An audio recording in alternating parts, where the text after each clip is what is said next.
But when it comes to my standalone novels, okay, I'll put the next post up here. You can see them at the top.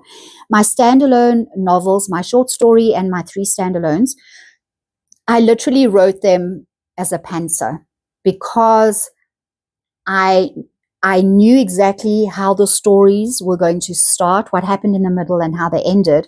So my first draft was me just like full on purge. Okay, I encourage you to go and watch my video on is writing an art form, because I speak about how important it is to get your first draft out without worrying about how good the writing is, or whether it's edited beautifully or it has style. Like, you just leave that nonsense for when you start doing the editing process, okay, and the revisions.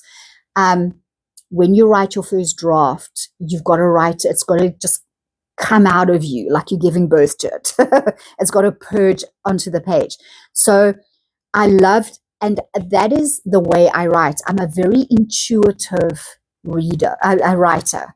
So I pay attention to my imagination. I pay attention to what is coming up, and then my story expands as I go. And sometimes I'm about halfway through the story, something happens, and then I go back to like near the beginning because I want to add something that is like a foreshadowing, for example, that is going to come in later into the book. So that is how I write. So I might like go back a little bit and then add something in the beginning, but I will continue writing until I get to the end of the book.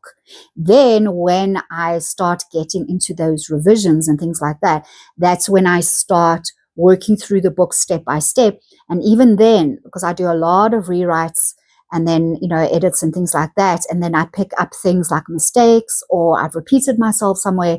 So that is where you put in the work. Okay, but that first draft is very important. That is just my process. I prefer my standalone novels writing as a pantser, that if ever I write a series again, I have to do an outline.